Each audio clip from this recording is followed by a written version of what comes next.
Oi, pessoal. A gente vai dar sequência agora à nossa aula de redação com o assunto personagem, tempo, espaço e narrador. Bom, hoje nós vamos fazer a correção dos exercícios do livro que eu coloquei na nossa videoaula. Vamos aí para a primeira questão. Antes, é preciso nós lermos esse texto. Pobre Alimária. O cavalo e a carroça estavam atravancados no trilho, e como o motorneiro se impacientasse porque levava os advogados para o escritório, desatravancavam o veículo, e o animal disparou. Mas o lesto carroceiro trepou na boleia e castigou o fugitivo atrelado, com um grandioso chicote. Só para quem não sabe, tá? Alimária é animal. Motorneiro é aquele que dirige o bonde e lesto significa rápido, tá bom? Bem, continuando, a imagem e o poema revelam a dinâmica do espaço na cidade de São Paulo na primeira metade do século XX. Qual alternativa a seguir formula corretamente essa dinâmica? Letra A. Trata-se da ascensão de um moderno mundo urbano, onde coexistiam harmonicamente diferentes temporalidades, funções urbanas, sistemas técnicos e formas de trabalho, viabilizando-se, desse modo, a coesão entre o espaço da cidade e o tecido social. B. Trata-se de um espaço agrário e acomodado, num período em que a urbanização não se tinha estabelecido, mas que abrigava em seu interstício alguns vetores da modernização industrial. C. Trata-se de um espaço onde coexistiam distintas temporalidades, uma atrelada no ritmo lento e um passado agrário, e outra atrelada ao ritmo acelerado que caracteriza a modernidade urbana. Letra D. Trata-se de uma paisagem urbana e uma divisão do trabalho típicas do período colonial, pois a metropolização é um processo desencadeado a partir da segunda metade do século XX.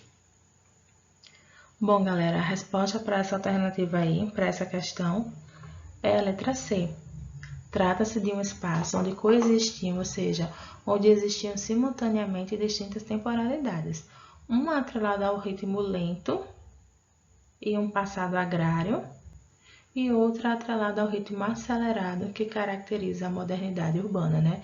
Um descompresso do bondinho, que é o que dá o ritmo acelerado, que está caracterizando a modernidade urbana, e a outra é o ritmo lento e passado agrário, quando ele fala da limária, do cavalo e da carroça atravancados no trilho.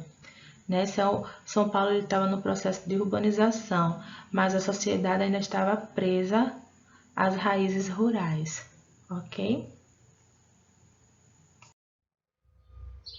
Texto para a próxima questão. Não era feio o lugar, mas não era belo. Tinha, entretanto, o aspecto tranquilo e satisfeito de quem se julga bem com a sua sorte.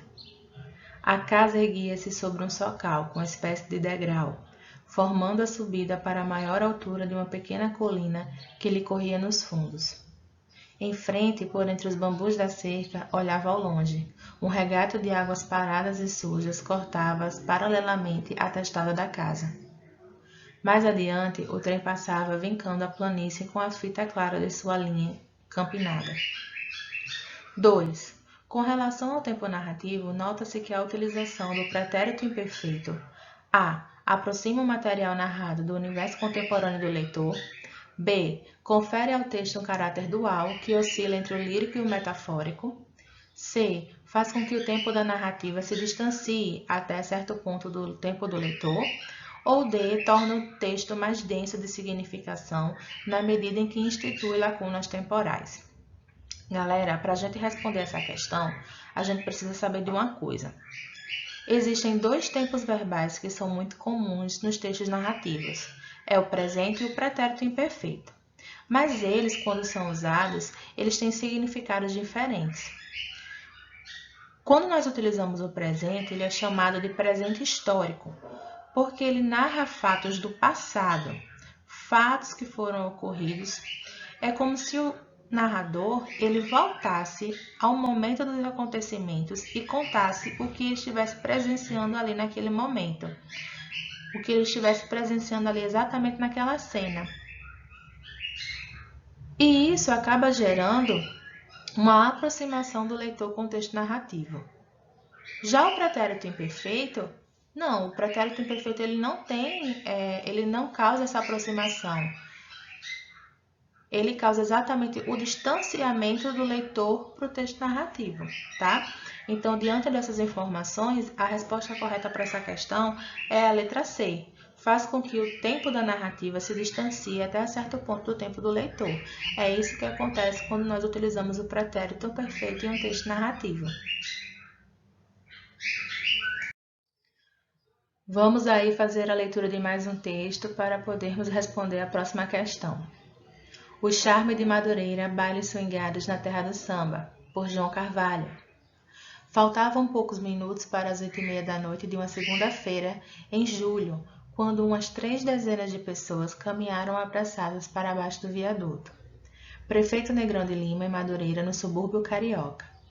Ia à frente um rapaz de cabelos curtos, tingidos de castanho claro e raspados nas laterais. Tão logo atravessou o portão que dá acesso a uma extensa pista de dança sob o elevado. Eduardo Gonçalves, de 30 anos, tratou de ir até a área dos fundos, onde ficam os banheiros. Espetou uma das pontas de um fio desencapado na tomada e emendou a outra a cabos elétricos que saíam da parede.